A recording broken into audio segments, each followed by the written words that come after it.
everybody. Welcome to our YouTube channel Math Cradle. So as we all know, हम लोगों ने exemplar की series शुरू कर रखी है चैप्टर 1 सेट्स। तो हम लोगों ने लास्ट क्लास में सारे एग्जाम्पल्स खत्म किए थे, short answer type, long answer type और ऑब्जेक्टिव क्वेश्चंस। ठीक है, तो आज हम लोग एक्सरसाइज शुरू करेंगे जिसमें शॉर्ट आंसर टाइप रहेंगे। तो चलिए वीडियो शुरू करते हैं। तो पहला क्वेश्चन क्या बोल रहा है, write the following sets in the roster form. That means हमें सेट के अंदर जो भी एलिमेंट्स हैं वो लिखने हैं। ठीक, तो सेट के अंदर पहले तो वो कुछ स्पेसिफिकेशन बताएगा कि सेट के अंदर कौन से एलिमेंट्स आते हैं। ठीक है, तो पहले पार्ट में क्या बोल रहा है, एक्स के अंदर वो सारे एलिमेंट्स आएंगे। सबसे पहले तो एक्स रियल नंबर से बिलोंग करना चाहिए। ठीक है, जितने भी रियल नंबर्स है वो बिलोंग करेंगे। दूसरा, एक्स वो वाले एलिमेंट्स होंगे जो इस प्रॉपर्टी को सेटिस्फाई करते होंगे। तो मतलब मुझे ऐसे एक्स की वैल्यूज को ढूंढना है जो कि ये प्रॉपर्टी सेटिस्फाई कर रहे हैं। ठीक, तो अगर मैंने 2x + 11 = 15 इक्वेशन ली, तो ऐसी कौन सी एक्स की वैल्यूज होंगी जो इस इक्वेशन को सेटिस्फाई करेगी। तो हम बोल सकते हैं 2x क्या होगा, 15 - 11 के इक्वल होगा। ठीक, तो 2x किसके इक्वल हो गया, 4 के इक्वल। दैट मीन्स x की वैल्यू क्या होगी, 2। मतलब अगर मैं x की वैल्यू को 2 डालूंगी तो x की सिर्फ यही वैल्यू होगी जो इस सेट की स्पेसिफिक कंडीशन को सेटिस्फाई करेगी। ठीक, तो मैं क्या बोल सकती हूँ, जो ए सेट है उसके अंदर एलिमेंट कौन सा आएगा, सिर्फ 2 ही आएगा। क्योंकि 2 के अलावा तुम कोई भी एलिमेंट डाल के देख लो, रियल नंबर ऐसा कोई भी एलिमेंट नहीं होगा जो इसको सेटिस्फाई करेगा। ठीक, तो ये मेरे पास क्या हो गया, रोस्टर फॉर्म हो गया इस सेट का, ए का। ओके, तो अब सेकेंड पार्ट में क्या बोल रहा है, x is such that x² = x। तो मतलब अब मुझे ऐसे x की वैल्यूज को ढूंढना है जिनमें x का स्क्वायर करने पे मुझे x मिल जाए। तो बेसिकली मुझे वो x की वैल्यूज, मतलब मुझे ये क्वाड्रेटिक इक्वेशन को सॉल्व करना है। ऐसी x की वैल्यूज ढूंढना मतलब ये क्वाड्रेटिक इक्वेशन को सॉल्व करना। मतलब मैं लिख सकती हूँ क्या, x² - x क्या होगा, 0 के इक्वल होगा। तो मतलब अगर यहाँ से मैं x की वैल्यूज निकालूं तो x की वैल्यूज क्या मिल सकती है, x की वैल्यू 0 भी हो सकती है और x की वैल्यू 1 भी हो सकती है। मतलब ये दो वैल्यूज ऐसी होंगी जो इस इक्वेशन को सेटिस्फाई करेगी। ठीक है, हम लोग डाल के भी देख सकते हैं, x² = x है ना, तो 0² = 0 होता है और 1² भी 1 के इक्वल होता है। उसके अलावा तुम कोई भी वैल्यू डाल के देख लो, ये इक्वल होगा ही नहीं। तो मतलब बी सेट के अंदर जो एलिमेंट्स होंगे वो कौन कौन से होंगे, 0 और 1 होगा।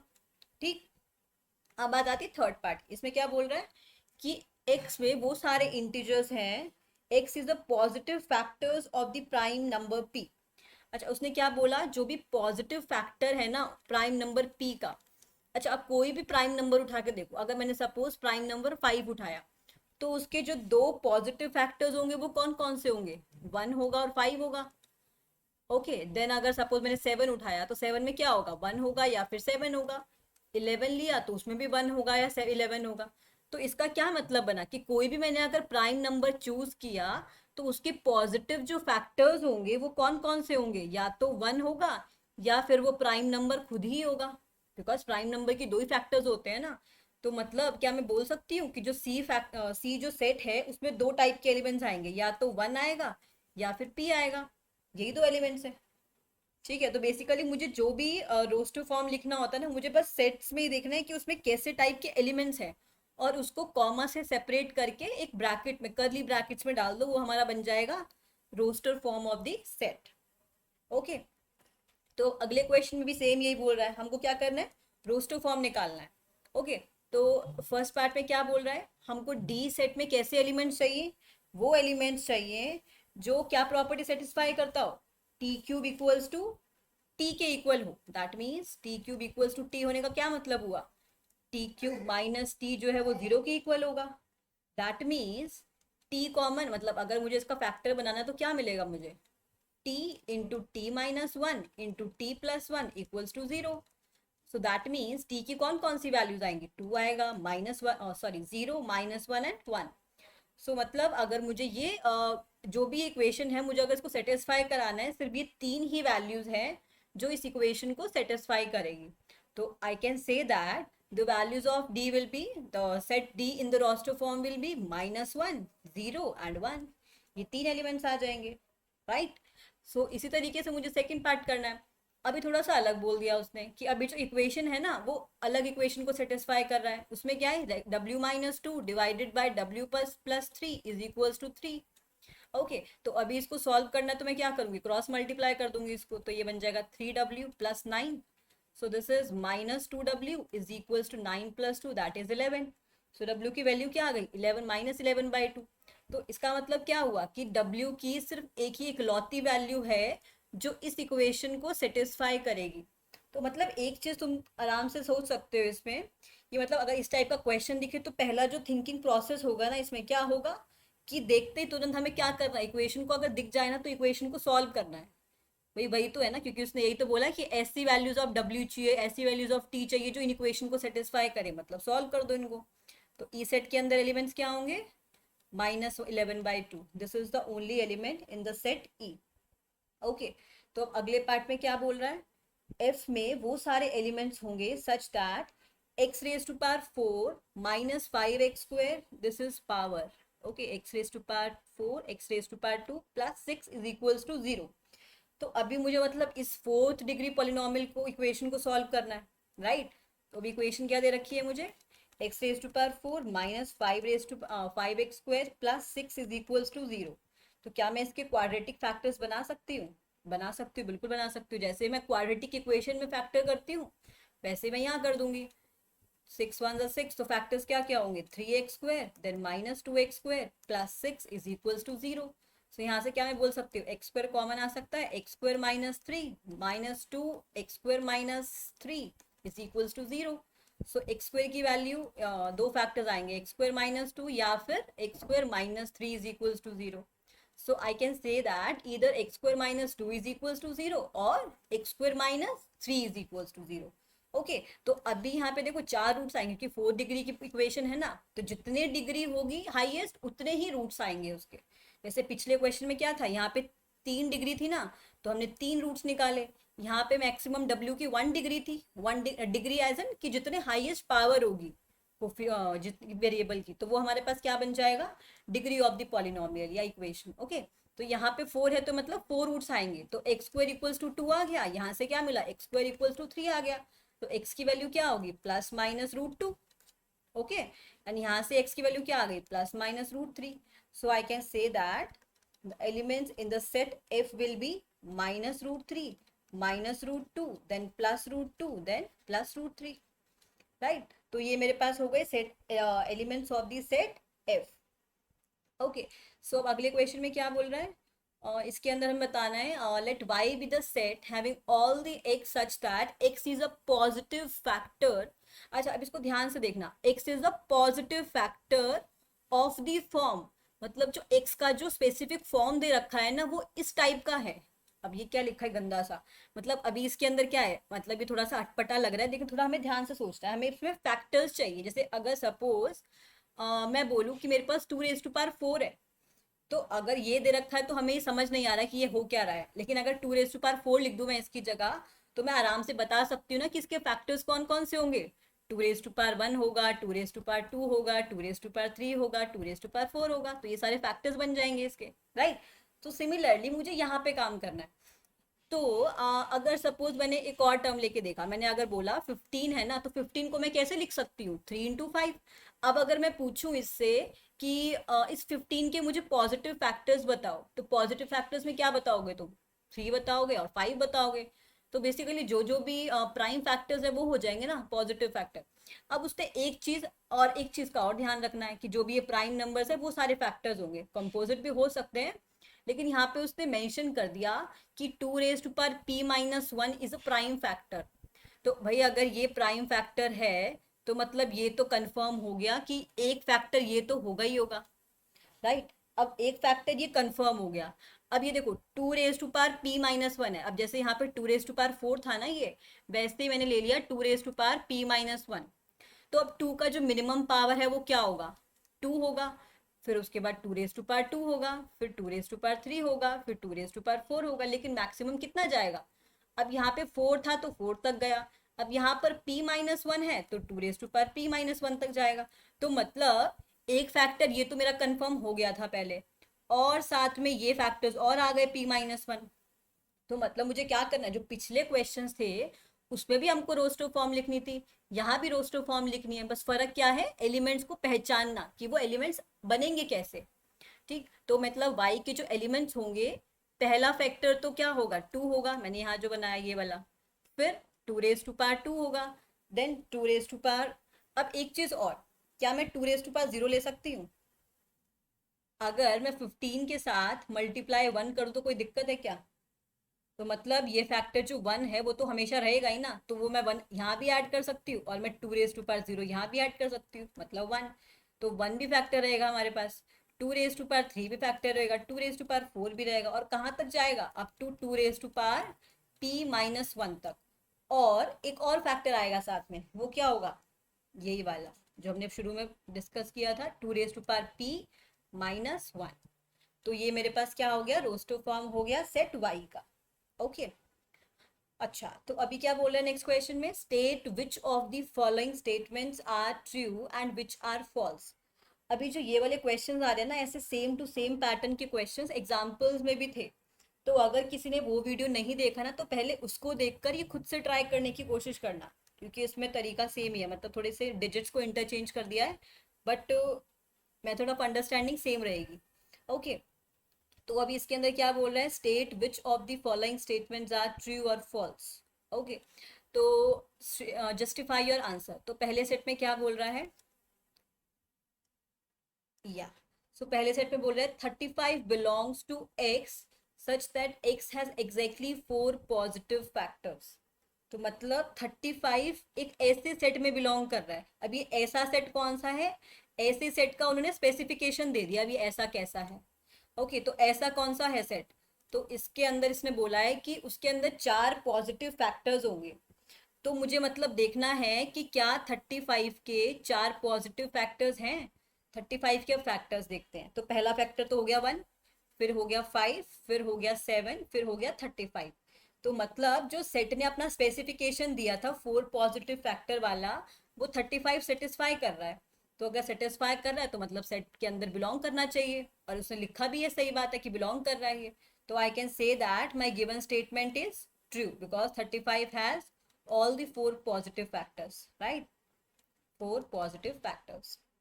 अच्छा, तो अभी सेकंड पार्ट में क्या बोल रहा है, सेकंड पार्ट में बोल रहा है कि 128 बिलोंग करेगा y such that sum of all the positive factors of y is 2y। अच्छा, अब इसका स्पेसिफिकेशन क्या है, sum of all the positive factors of y, मतलब पहले तो मुझे क्या करना है, जितने भी पॉजिटिव फैक्टर्स है ना y के, वो लिखने हैं। तो सबसे पहले तो मैं 128 के जितने भी पॉजिटिव फैक्टर्स है वो लिख लूंगी, वो कौन कौन से होंगे, 1 होगा, 2 होगा, 4 होगा, 8 होगा, 16 होगा, 32 होगा, देन 64 होगा, और एट लास्ट 128 होगा। अब मुझे क्या करना है, पॉजिटिव फैक्टर्स लिखने के बाद इनका सम भी तो करना है, तो अब इनका सम क्या होगा, sum of all the positive factors, this should be, this is Y. Okay so this is 1 plus 2 plus 4 plus 8 plus 16 plus 32 plus 64 plus 128, so this is 3 plus 4 that is 7 plus 8 that is 15, 15 plus this is 8, 4 plus 64 plus 128, so their sum will be 255। तो अभी क्या बोल रहा है कि जो y के जो जितने भी y हैं उनके पॉजिटिव फैक्टर्स का जो सम है वो 2y की इक्वल होना चाहिए, मतलब this should be equals to 2 into Y that is 128। अब 128 इंटू 2 तो क्या होता है, 256 होता है, तो मतलब ये नंबर तो इक्वल नहीं आया, तो लेकिन इसने हमने बोला है कि ये इक्वल नहीं है, तो मतलब ये एलिमेंट इसके अंदर नहीं बिलोंग करना चाहिए, बट स्टिल उसने क्या कह दिया कि ये बिलोंग कर रहा है, तो इसका मतलब जो गिवन स्टेटमेंट है वो क्या हो जाएगा, फॉल्स हो जाएगा, that means this statement is false. Okay तो अभी थर्ड पार्ट में क्या बोल रहा है, 3 does not belongs to x such that x raised to power 4 minus 5x cube plus 2x square minus 112x plus 6 is equals to 0। अभी 3 इसके अंदर बिलोंग नहीं कर रहा, मतलब हमें 3 बिलोंग कर रहा है या नहीं कर रहा, ये इस तरीके से सेटिस्फाई होगा कि अगर इक्वेशन को सेटिस्फाई कर जाता है तो मतलब बिलोंग कर रहा है, अगर नहीं करता तो नहीं कर रहा। तो अभी हमारे पास इक्वेशन क्या दे रखी है, X raise to power 4 minus 5x cube plus 2x square minus 112x plus 6 is equals to 0। So अब x इज इक्वल्स टू 3 के लिए जो LHS क्या होगा हमारा, 3 raise to power 4 minus 5 into 3 raise to power 3 plus 2 into 3 raised to power 2 minus 112 into 3 plus 6 is equals to not equals to, and we will justify that 3 raised to power 4 is 81, then minus 135, this will be 18, then it will be 336 plus 6. So after solving these terms, so I'll get minus 346. But actually this should be 0. If 3 belongs to the set, then that means this should be 0. But this is not equals to 0. And also the statement was saying 3 does not belongs to this set. So given statement is true because 3 does not belong to the set. So that means given statement is true. Okay. What is fourth part saying? 496 does not belongs to the y such that the sum of all the positive factors of y is 2y. Okay. So अभी जो ये वाला part है fourth, it is just same as the second part. Okay. So you have to try this part on your own and let me know in the comment section what is the answer for this part. Okay. So let's discuss the next question. So what is this question is, given that we have three sets, L is equals to 1, 2, 3, 4 and M is equals to 3, 4, 5, 6, N is equals to 1, 3, 5. So we have to justify that this side is equals to this one. So we will consider one by one. So first we will consider our LHS. In the LHS also we will do step by step. So first we will find M union N. Then after finding M union N, we will subtract this from L set. Okay. So consider L minus M union N. So this is L is 1, 2, 3, 4. Then minus this is M union N. So M is 3, 4, 5, 6 union 1, 3, 5. तो अभी देखो जो भी union लिखने का तरीका है ना वो क्या करना है हमको 1, 2, 3, 4 एज इट इज. यूनियन में क्या करना है, पहले तो जो भी कॉमन एलिमेंट्स है ना उसको लिख दो, क्योंकि जो कॉमन एलिमेंट्स है ना वो सिर्फ एक ही बार लिखना है. ऐसा नहीं है कि अगर 3 यहाँ भी आ रहा है यहाँ भी आ रहा है तो उसको 2 बार लिखो. तो सेट का जो पहला रूल है तो वो यही है कि भाई जो भी अंदर एलिमेंट्स लिखने हैं यूनियन के वो कभी भी 2 बार नहीं लिखते. ओके. सो एक बार 3 आ रहा है एक बार 3 लिख देंगे, कॉमन है क्योंकि. फिर 5 भी कॉमन है तो इसको भी एक बार लिख दो. अब जितने भी बचे हुए एलिमेंट्स है ना कॉमन लेने के बाद सबको लिख दो. अब चाहे पहले सेट के हों चाहे दूसरे सेट के हों. तो 4, 6, 1. अब मुझे क्या करना है, L में से M यूनियन N को घटा देना है. मतलब इस सेट में से ना इसके एलिमेंट्स को हटाना है. अब इसके एलिमेंट्स क्या क्या है देखो, पहले तो 3 देखते हैं. 3 इसके अंदर है तो मतलब इसको हटा दिया. 5 देखते हैं, 5 इसके अंदर है तो घटाएंगे क्या जब है ही नहीं. तो 4 है 4 घटा दिया. 6 है 6 तो है ही नहीं, हटाना ही नहीं. 1 है तो 1 को हटा दिया. तो क्या बचा मेरे पास, 2 बचा ओनली. ये तो मेरे पास आ गया LHS. अब निकालते हैं हम लोग RHS. RHS में क्या बोल रहा है, L माइनस एम. अच्छा अभी मैं इसमें क्या चाहिए, L माइनस एम चाहिए और उसका इंटरसेक्शन चाहिए L माइनस एन के साथ. Okay. So L is 1, 2, 3, 4 then minus M. M is 3, 4, 5, 6. Okay. And this is intersection with L minus N, that is 1, 2, 3, 4 minus 1, 3, 5. Okay.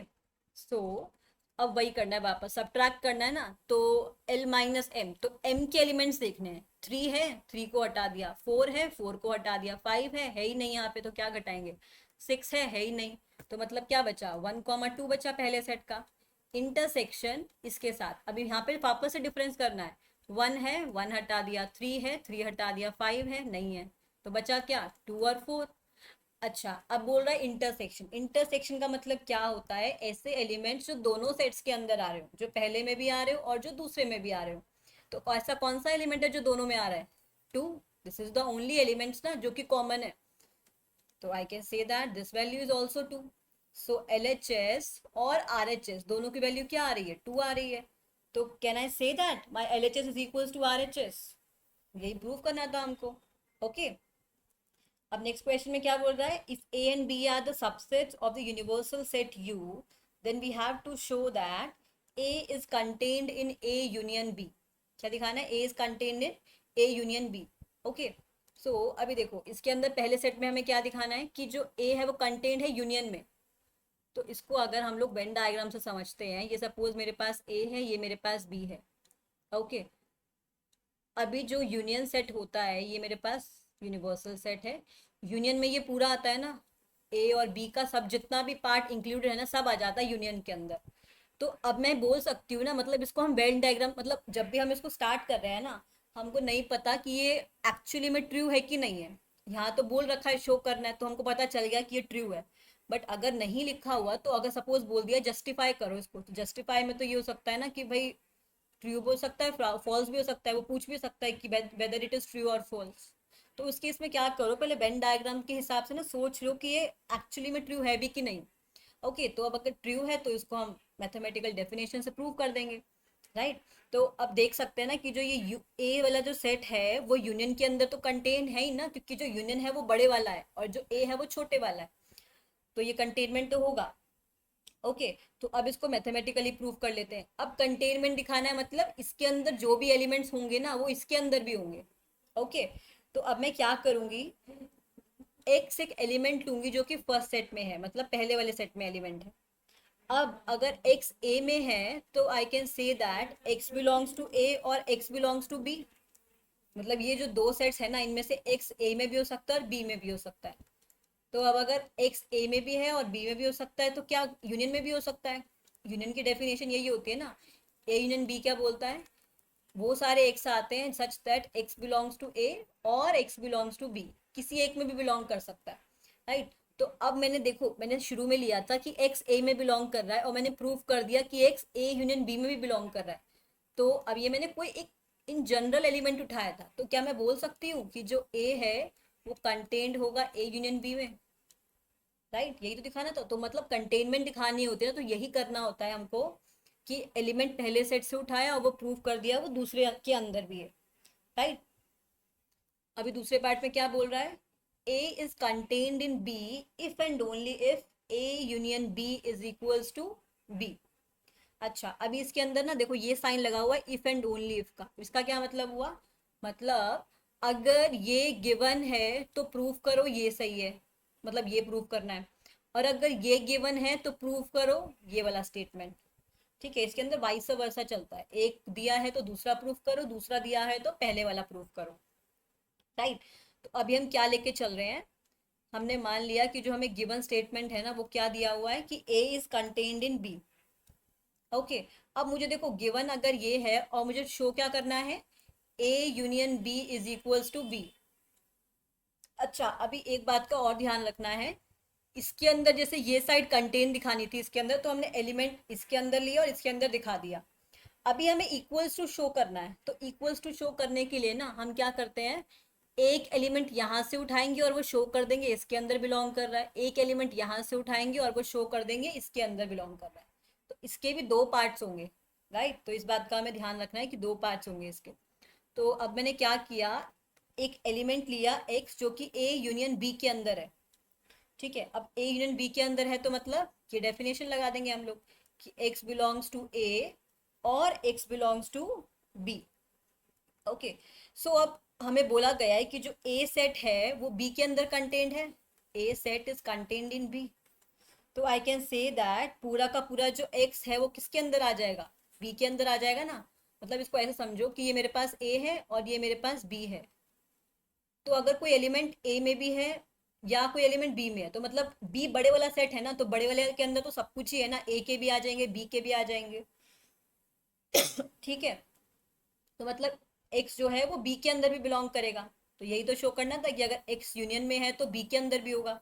ये तो मेरा हो गया वन साइडेड प्रूफ। तो इसका मतलब मैं बोल सकती हूँ कि A union B is contained in B, right. So this is my first equation. अभी मुझे क्या शो करना है कि B is contained in A union B।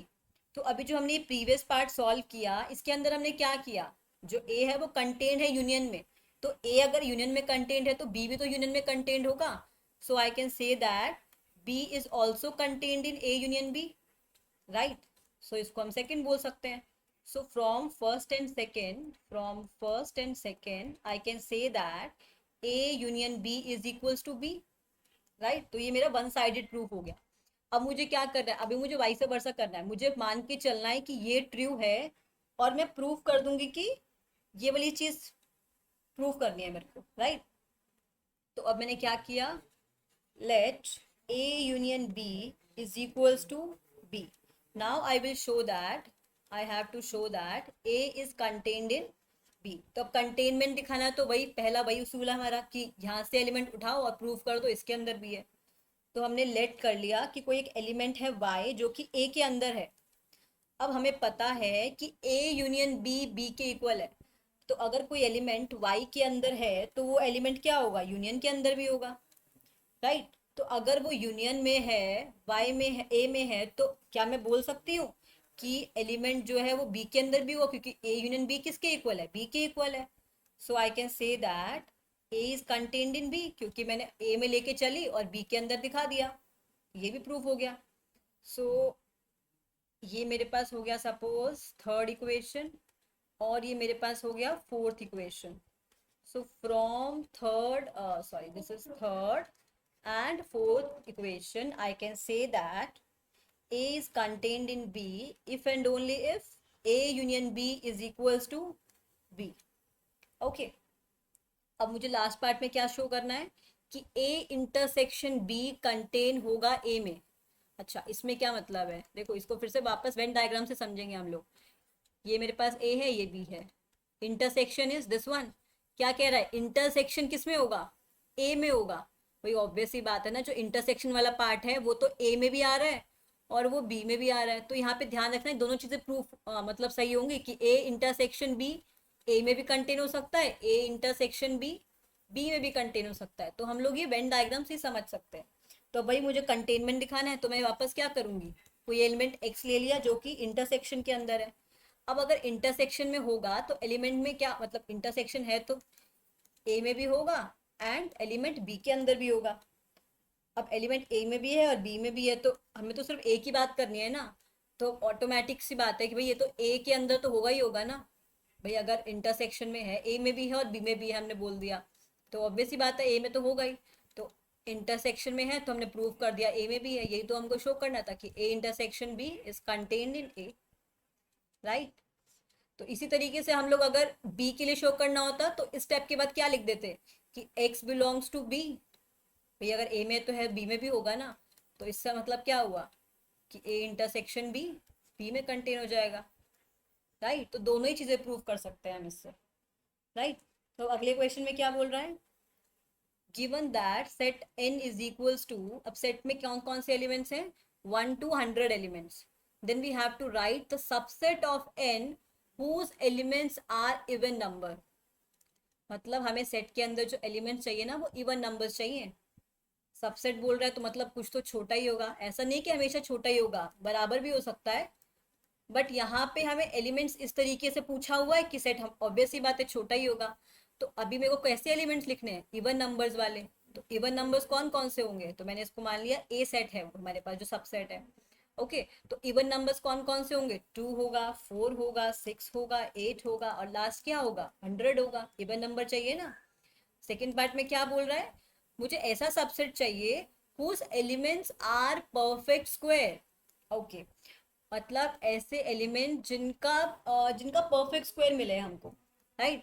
सो अच्छा अगर मैं 1 का स्क्वायर करती हूँ तो 1 होगा, 1 इसके अंदर आ रहा है, सही बात है। 2 का स्क्वायर करती हूँ तो क्या आएगा, 4 आएगा, 4 भी मिल रहा है मुझे सेट के अंदर। 3 का स्क्वायर करती हूँ तो क्या आएगा, 9 आएगा, वो भी मिल रहा है। 4 का स्क्वायर 16 आएगा, 5 का स्क्वायर 25 आएगा, 6 का स्क्वायर 36 आएगा, 7 का स्क्वायर 49 आएगा, 8 का स्क्वायर 64 आएगा, अब 9 का स्क्वायर 81 आएगा। ठीक बात। अब मेरे को 10 का स्क्वायर चाहिए, 100 आ गया। अब मेरे पास अगला एलिमेंट, हमारे पास तो 100 एलिमेंट्स है ना। अब मैं 11 का स्क्वायर देखूंगी, क्या मैं 11 का स्क्वायर ले सकती हूँ यहाँ पे, 121 ले सकती हूँ, नहीं ले सकती, क्योंकि जो 121 है वही सेट के अंदर ही नहीं है ना। मुझे चाहिए तो सबसेट ना इसका, सबसेट चाहिए तो मतलब इसके जितने एलिमेंट्स ही होने चाहिए। तो मतलब 100 पे आने के बाद मेरी गाड़ी रुक जाएगी, अब मैं और एलिमेंट्स ले ही नहीं सकती इसके, राइट। तो ये सारे एलिमेंट्स हो गए सेट ए और बी के, राइट।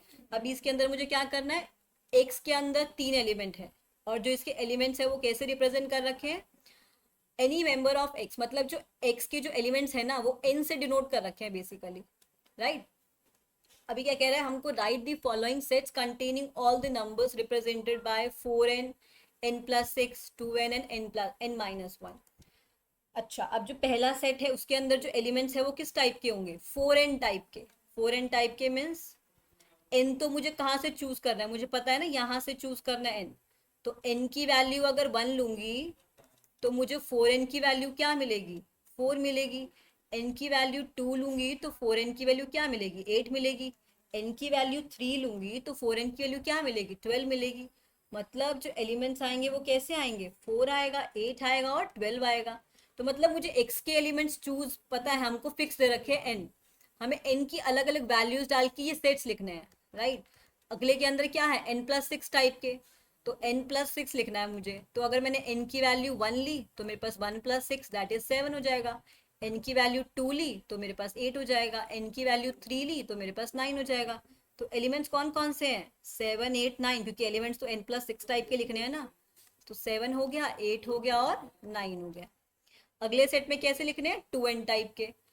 2n टाइप के बोले तो n तो मेरे पे फिक्स ही है ना, 1 है, 2 है और 3 है। तो एलिमेंट्स क्या होंगे, 2 हो जाएगा, 4 हो जाएगा और 6 हो जाएगा। तो I can say that elements are 2, 1, sorry this is, या 2, 4 एंड 6।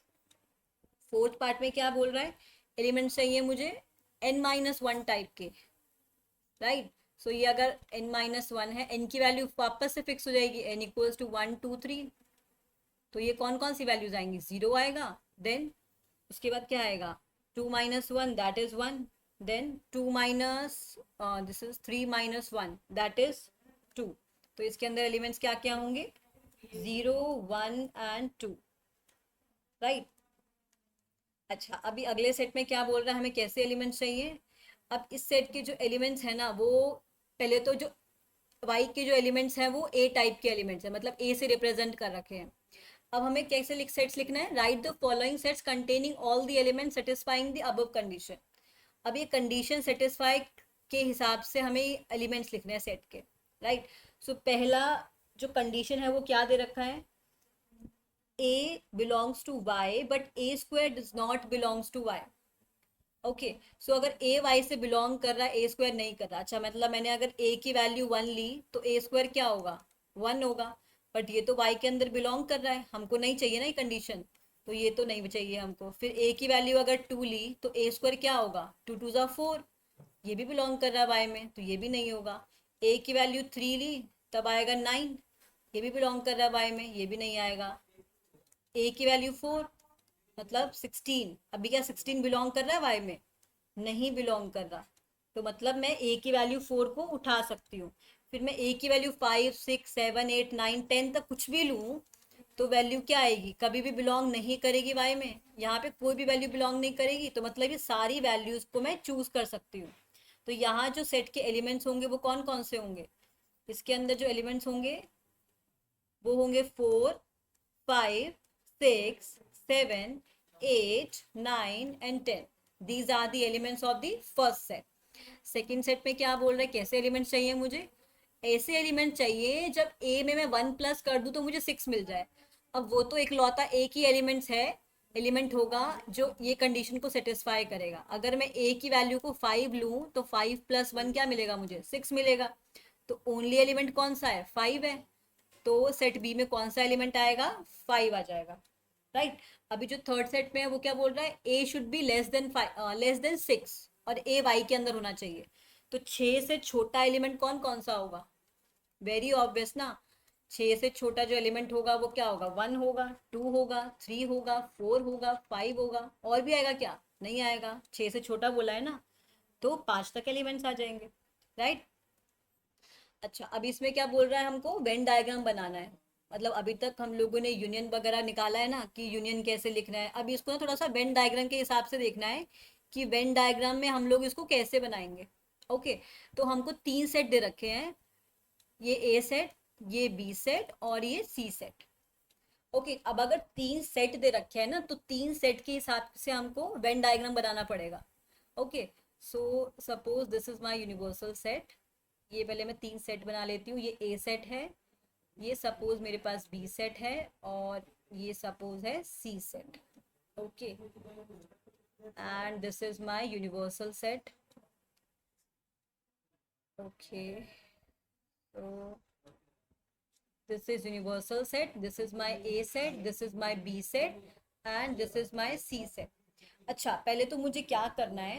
अच्छा, एक चीज तो हमको समझ आ रही है ना कि जो ये वाला पोर्शन है, ये वाला, this one, this portion is common between A and B, this portion is common between A and C, similarly this portion is common between B and C, and this portion is common between A, B, C। तो सबसे पहले हमारे पास जो यहाँ पे element आएगा वो कौन सा आएगा, जो तीनों एलिमेंट्स में कॉमन है, तीनों सेट्स में कॉमन है। तो ऐसा कौन सा एलिमेंट है जो तीनों ही सेट्स में कॉमन है? कोई ऐसा एलिमेंट है? 2, 4, 6, 8, 12, 20। 12 is here but this is not here, so that means कोई भी ऐसा एलिमेंट नहीं है जो तीनों में कॉमन है। मतलब यहाँ मुझे कुछ भी नहीं लिखना ये वाले पार्ट में, राइट। अब बात आती है ऐसा एलिमेंट जो कि ए और बी में कॉमन हो। ए और बी में कौन सा एलिमेंट कॉमन है? एक तो 6 और एक 12, right. 6 and 12 is common in set A and B, so I can write 6 and 12। okay, next we have to write common element between B and C, so in between B and C that is only 15 only, right? 15 is common in between B and C, so this is 15। next element is common between A and C, so that would be 2 is not common, 4, 6, 8, then 20। 20 is common between A and C, so this will be 20। अब जो बचे हुए elements है ना वो उसके अंदर डाल देना है। मतलब ए के अंदर जो कॉमन एलिमेंट्स थे जितने भी वो यहाँ डाल दिए। अब जो बचे हुए हैं वो सारे कहाँ जाएंगे? इस सेट में आ जाएंगे। 2, 4, 8, मतलब ये तो खाली ए में ही है ना। यहाँ पे तो ऐसे भी थे जो कॉमन थे कहीं ना कहीं, बट ये सिर्फ टोटली ए के ही है। तो अब यहाँ पे कितने बचे? 3 और 9, यहाँ बचा 5 और 10। तो ये हमने वेन डायग्राम में शो कर दिया कि ये रिलेशन कैसे सेटिस्फाई कर रहा है, राइट। अब अगले सेट में हमें क्या करना है? इसमें भी हमको रिलेशन ही बताना है, बट यहाँ पे एलिमेंट्स नहीं दे रखे। पिछले सेट में एलिमेंट्स दे रखे थे ना, यहाँ पे एलिमेंट्स का कोई काम नहीं है। क्या बोल रहा है? You B the set of all the boys and girls in the school. ठीक, मतलब यू यूनिवर्सल सेट हुआ, सेट जो है उसमें बॉयज भी आ रहे हैं और गर्ल्स भी आ रही हैं। Okay, and G be the set of all the girls in the school, B be the set of all the boys in the school. मतलब ऑब्वियस ही बात है ना, जो गर्ल्स का सेट है और जो बॉयज का सेट है उसमें कुछ भी कॉमन नहीं होगा, है ना। गर्ल्स और बॉयज तो कभी भी कॉमन नहीं हो सकते। अब दूसरी बात क्या बोल रहा है? S be the set of all the students in the school who take swimming. ठीक है, एस कोई सेट है स्कूल में जो कि वो बच्चों का है जो स्विमिंग ले रहे हैं। ठीक, अभी ये नहीं बताया कि भाई ये गर्ल्स और बॉयज से कैसे रिलेट है, वो चीज आगे बता रहा है। सम बट नॉट ऑल, मतलब कुछ ऐसे बच्चे बट सारे नहीं। Students in the school take swimming, अब जो स्विमिंग ले रहे हैं ना वो कुछ बच्चे ले रहे हैं, ऐसा नहीं कि सब के सब ले रहे हैं, कुछ बच्चे हैं। अब वो कुछ बच्चे जो हैं वो कुछ लड़कियां भी हो सकती है और कुछ लड़के भी हो सकते हैं, बट ऐसा भी नहीं है कि सारे के सारे ले रहे हैं। मतलब कुछ पार्ट ऐसा है जो स्विमिंग नहीं ले रहे। तो मतलब सपोज ये मेरा स्विमिंग वाला पार्ट है। अच्छा, उसने क्या बोला है कि स्विमिंग का कुछ पार्ट, स्विमिंग का कुछ हिस्सा जो है वो कॉमन है गर्ल्स में, मतलब कुछ गर्ल्स हैं जो स्विमिंग कर रही हैं। तो क्या मैं बोल सकती हूँ कि जो, हाँ, कुछ गर्ल्स हैं, इतनी गर्ल्स हैं जो कि स्विमिंग कर रही हैं। इसी तरीके से कुछ मेरे पास बॉयज हैं जो कि स्विमिंग कर रहे हैं। ये जो कुछ है ना वो इतने वाला पार्ट है। ठीक है, उसने क्योंकि ऐसा बोला ना, सम बट नॉट ऑल। सम मतलब कुछ है, कुछ ऐसे भी है जो नहीं कर रहे, तो मतलब ये जो कुछ नहीं कर रहे वो वाला पार्ट भी छोड़ दिया हम लोगों ने। तो क्या ये सही बन जाएगा? ये बॉयज के लिए, ये स्विमिंग वालों के लिए। अब ये जो जो भी बोल रहा है ये वो कंडीशन सेटिस्फाई कर रहा है कि यहाँ पे गर्ल्स और बॉयज में कुछ भी कॉमन नहीं आया, और जो स्विमिंग वाले हैं वो कुछ बॉयज भी हो सकते हैं कुछ गर्ल्स भी हो सकते हैं, लेकिन सारे बच्चे नहीं है जो ये सेटिस्फाई कर रहे हैं, जो स्विमिंग कर रहे हैं। ठीक है, तो ये हमारे पास बन गया वेन डायग्राम जो कि इन तीनों के रिलेशन को दिखा रहा है, यूनिवर्सल सेट को, गर्ल्स के सेट को, बॉयज के सेट को और एस वाले सेट को। तो नाउ अभी नेक्स्ट क्वेश्चन में क्या बोल रहा है? For all the sets A B C show that A minus B intersection A minus C is equals to A minus B union C. Okay, so हमको दो सेट्स को, दो साइड्स को हमें इक्वल शो करना है। तो जब भी सेट्स में इक्वालिटी की बात आती है ना, तो एक बात गांठ बांध लेना कि हमको क्या करना होता है कि पहले वाले सेट को दूसरे वाले में कंटेन दिखाना होता है और दूसरे वाले सेट को पहले वाले में। ठीक है, तो मतलब कंटेन दिखाना है मतलब कि कोई एक एलिमेंट उठाएंगे हम लोग फर्स्ट सेट से, उसको दिखाना है कि वो एलिमेंट सेकंड सेट में भी होगा। फिर एक एलिमेंट उठाएंगे सेकंड सेट से और उसको शो कर देंगे कि वो फर्स्ट वाले सेट में भी होगा। राइट, तो जब सबसे पहले हम लोग वन साइडेड प्रूफ करेंगे, हम लोग क्या करेंगे, ए माइनस बी लेंगे, intersection A minus C show करेंगे कि ये कंटेन होगा A minus B union C में। ओके, सो एक एलिमेंट हम लोग लेंगे एक्स जो कि A minus B intersection A minus C के अंदर है। अभी इंटरसेक्शन में है मतलब हम बोल सकते हैं कि ये ए माइनस बी में भी है एंड ए माइनस सी में भी है, मतलब दोनों के अंदर है ना। अब ये बोल रहा है कि ए में है लेकिन बी में नहीं है, बिकॉज ए माइनस बी है ना, तो मतलब ए एक्स जो है वो ए के अंदर है but X does not belongs to B. Similarly यहां से हम लोग बोल सकते हैं कि एक्स ए में है लेकिन एक्स सी में नहीं है। तो यहाँ दोनों से एक बात तो पक्की हो गई कि एक्स ए में तो है, अभी बी और सी में है, सॉरी नहीं है, बी में भी नहीं है सी में भी नहीं है, तो बी में भी नहीं है और सी में भी नहीं है, तो मतलब उसके यूनियन में भी नहीं होगा।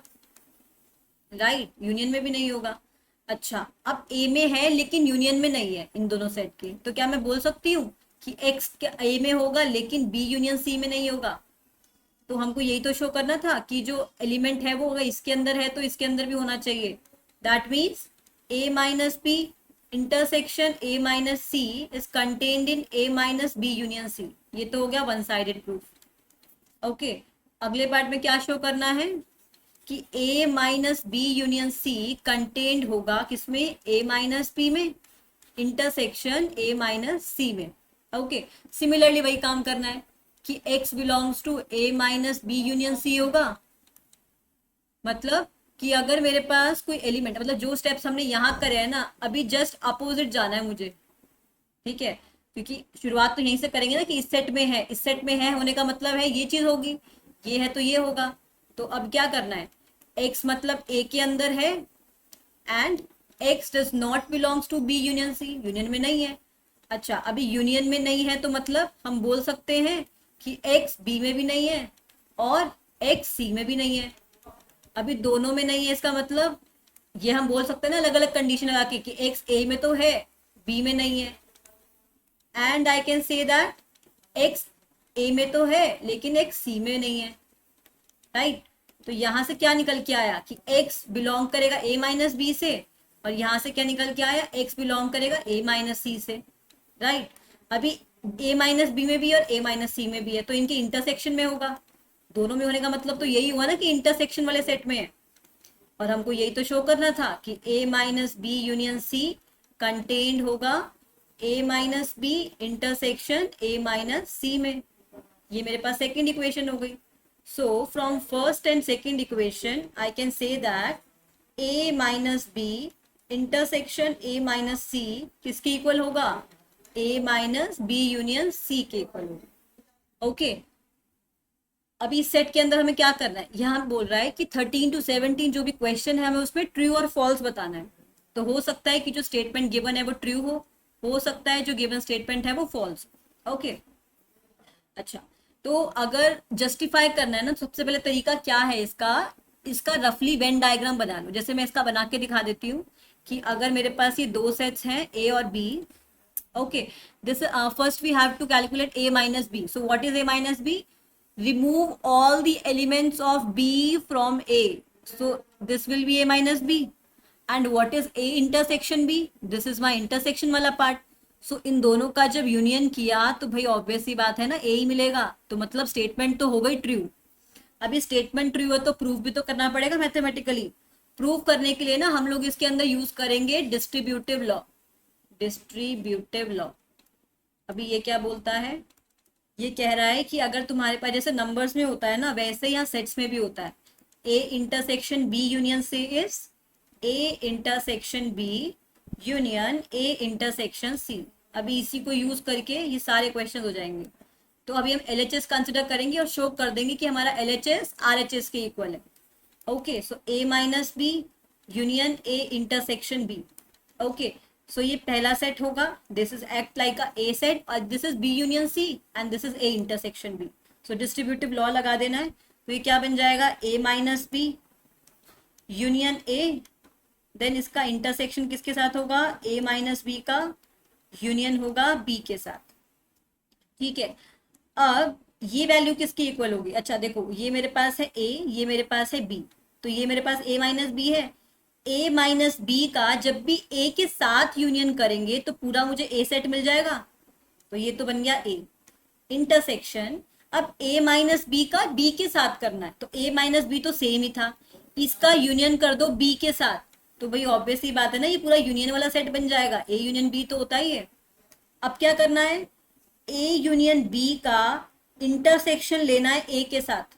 अच्छा ये पूरा सपोज मेरे पास ये पूरा यूनियन है, ओके, और ये ए है, तो इंटरसेक्शन मतलब जो कॉमन है, कॉमन तो ए ही होगा ना, यही हमारा आरएचएस है, यही हमको शो करना था, राइट। तो ये गिवन स्टेटमेंट क्या हो जाएगा, ट्रू हो जाएगा। ओके, अच्छा अभी नेक्स्ट पार्ट में क्या बोल रहा है, हमको फिर से जस्टिफाई करना है कि A minus B minus C equal होगा कि नहीं होगा A minus B minus C के। ओके, सो यहाँ हम लोग वन बाय वन करेंगे, पहले एलएचएस के लिए डायग्राम बनाएंगे। एलएचएस का लिए भी ऐसा नहीं कि एकदम से हम लोग पूरा बना देंगे, पहले हम लोग को 5 बाय 5 डिवाइड करेंगे। पहले हम लोग बी माइनस सी का बनाएंगे, फिर जो ए बी माइनस सी बन जाएगा, फिर उस वाले पार्ट को माइनस कर देंगे ए वाले से। ओके, सो सबसे पहले बी माइनस सी देखते हैं, ये मेरे पास ए है, ये मेरे पास बी है, ये मेरे पास सी है। ओके, अच्छा this is A, this is B, this is C, और इसको डब्बे को बना लेना यूनिवर्सल सेट को। ओके, ये थोड़ा सा ओके, सबसे पहले मुझे क्या बनाना है, बी माइनस सी, तो बी में से सी को हटा देना है, मतलब बचा हुआ पार्ट ये हो जाएगा, दिस वन ओनली, राइट। अब क्या करना है, इस वाले पार्ट को हटाना है, from which part, from A set, तो ए वाले सेट में से, अच्छा अभी इसको अगर देखें हम लोग, तो ए वाला सेट तो मेरे पास ये है ना, इस वाले में से ये वाला पार्ट जितना भी आया ना इसको हटा दो, क्योंकि ये पार्ट तो एक्स्ट्रा आ रहा है कवर किया हुआ, तो मतलब मेरे पास जो बचा हुआ सेट है वो मेरे पास एलएचएस वाला पार्ट हो जाएगा पूरा। तो ये मेरे पास बन गया ए माइनस बी माइनस सी। ओके, ये मेरे पास बन गया एलएचएस वाला डायग्राम। अच्छा अब सिमिलरली मेरे को बनाना है आरएचएस के लिए। First I will draw for A minus B here, this is B and this is C. So A minus B is, A में से बी को हटा दो, तो मतलब ये वाला पार्ट आ गया सारा। अब मुझे क्या करना है, ए माइनस बी में से माइनस कर देना है सी को, मतलब इस वाले पार्ट में जितना भी ये कवर्ड पार्ट है ना, इसके अंदर से मुझे सी हटा देना, सी का तो यही वाला पार्ट है जो कवर हो रखा है इसके अंदर। तो मैं बोल सकती हूँ क्या, जो मेरे पास बचा हुआ पार्ट होगा वो कौन सा होगा, दिस वन, बिकॉज ये वाला पार्ट तो हटा दिया ना मैंने। तो अब मुझे बस ये देखना है कि क्या जो एलएचएस से आया और जो आरएचएस से आया वो दोनों पार्ट सेम है क्या, ये यू है, यू है, ये ए हो गया, ये बी हो गया, ये सी हो गया, this is A, this is B, this is C, again this is A B C. तो अभी देखो एलएचएस में तो ये भी कवर था, आरएचएस में नहीं है, तो इसका मतलब पहले वाला और दूसरे वाला साइड इक्वल नहीं है, so that means given statement is false statement. Okay, अब क्या करना है हमको, हमको ये जस्टिफाई करना है कि ए इंटरसेक्शन बी कंटेंट है कि नहीं बी इंटरसेक्शन सी में। देखो गिवन का ध्यान रखना है कि हमको गिवन है कि ए वाला सेट कंटेंट है बी में, इसका क्या मतलब हुआ, इसका क्या मतलब हुआ, इसका मतलब हुआ कि बड़े वाले सेट में एक छोटा सा सेट समाया हुआ है ए सेट, है ना, कंटेन है मतलब वो घुसा हुआ है बड़े वाले सेट में।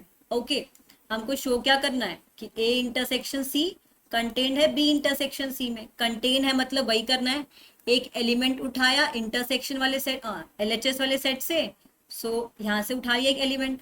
अब हमको पता है कि अगर ए इंटरसेक्शन सी से बिलोंग कर रहा है मतलब ए से भी बिलोंग कर रहा है एंड सी से भी बिलोंग कर रहा है। अब मुझे पता है कि जो ए सेट है ना वो बी के अंदर कंटेंट है पूरा, तो मैं बोल सकती हूँ ना कि जो x है अगर a के अंदर भी है तो वो b में तो होगा ही होगा, तो ये b में भी हो जाएगा। And x belongs to c also, so this implies x belongs to b intersection c। और यहाँ से मैं बोल सकती हूँ कि A intersection C is contained in B intersection C. So मतलब मेरा जो गिवन स्टेटमेंट था वो है ट्रू। ओके, सिमिलरली मुझे यहाँ पर यूनियन का लिए शो करना है। यहाँ पे क्या दे रखा है, ए कंटेन्ड इन बी, ये चीज तो गिवन सेम है, बट यहाँ पे जो शो करना है वो क्या करना है, यूनियन के लिए। तो मैंने फिर से क्या किया, एक एलिमेंट लूंगी जो कि ए यूनियन सी के अंदर है। अब देखो यूनियन में है मतलब या तो एक्स ए में होगा या एक्स सी में होगा। पिछले में क्या था कि दोनों में है मतलब एंड लगता है, जब भी यूनियन में होता है मतलब और मतलब किसी एक में भी होगा तो चलेगा। Okay, so X belongs to A को मैं क्या लिख सकती हूँ, क्योंकि ए तो बी में कंटेंट है ना, तो मैं यहाँ पे बी लिख सकती हूँ, और X belongs to C, this implies x belongs to b union c, that is a union b, sorry, a union c is contained in b union c, so my given statement is true. Okay, अच्छा, तो अभी इसमें क्या बोल रहा है, पिछले वाले स्टेटमेंट में जैसे कि एक कंडीशन गिवन थी, यहाँ दो स्टेटमेंट गिवन दे दी साथ में कि ए कंटेन्ड है सी में और बी भी कंटेन्ड है सी में, ये मेरे को शो करना है। वापस क्या करूंगी, मैं लेके चलूंगी कि मेरे पास एक एलिमेंट है जो कि यूनियन में बिलोंग कर रहा है। यूनियन में है मतलब x बिलोंग्स टू ए होगा और x बिलोंग्स टू बी होगा।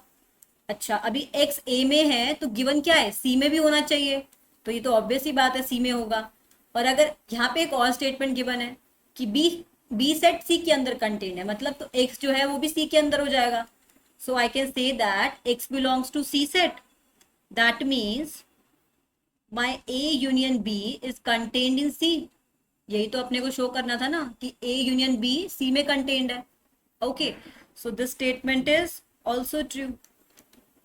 ओके, अच्छा, अभी इसमें क्या करना है, यहाँ पे हमको प्रूव ही करना है। हमको बोल रहा है कि प्रॉपर्टीज को लगा के सेट्स की इनको प्रूव करना है।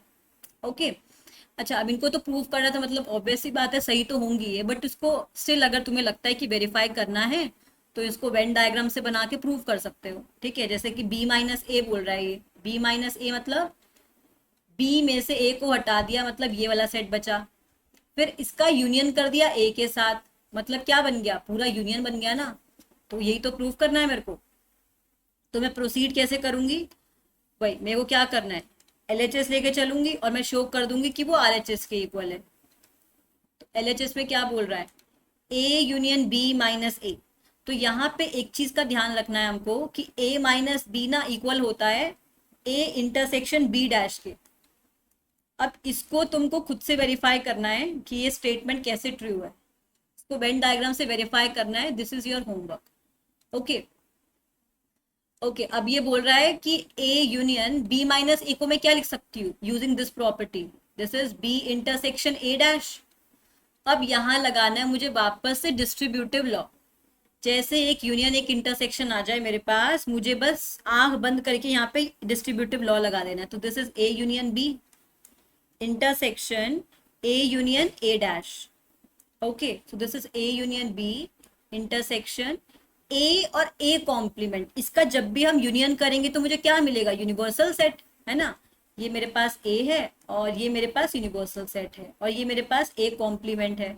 तो ऑब्वियस ही बात है ना कि इन दोनों का जब यूनियन कर देंगे तो क्या मिल जाएगा, यूनिवर्सल मिल जाएगा। अब यूनिवर्सल का मुझे इंटरसेक्शन चाहिए यूनियन के साथ, यूनिवर्सल तो सबसे बड़ा है, यूनियन तो छोटा ही है ना यूनिवर्सल से, तो कॉमन तो क्या आएगा, यूनियन ही आएगा। ये हमारा RHS है, यही हमको प्रूव करना था, जस्टिफाई हो गया ये।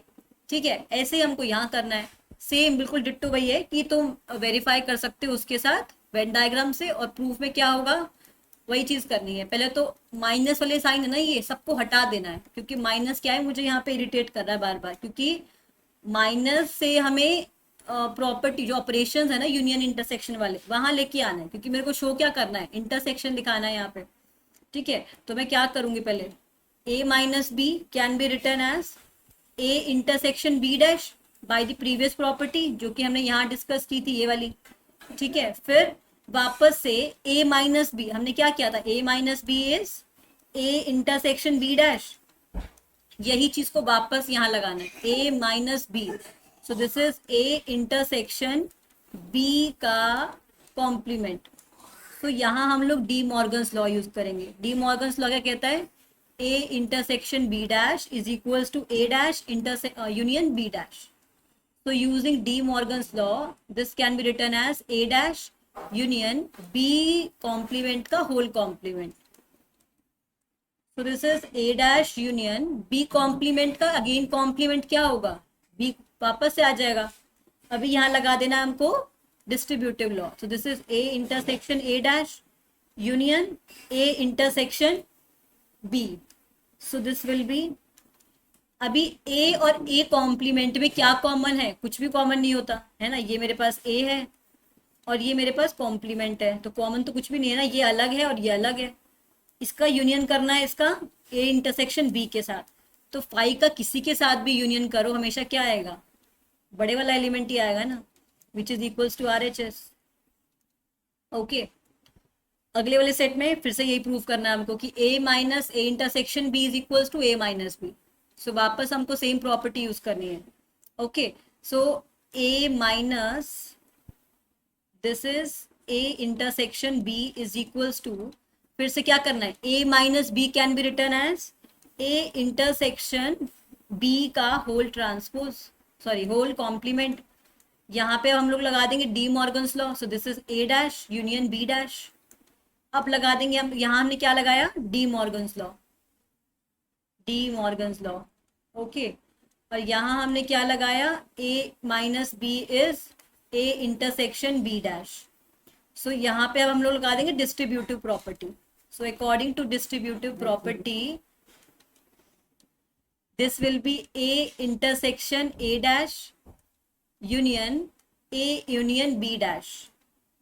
Okay, so this will be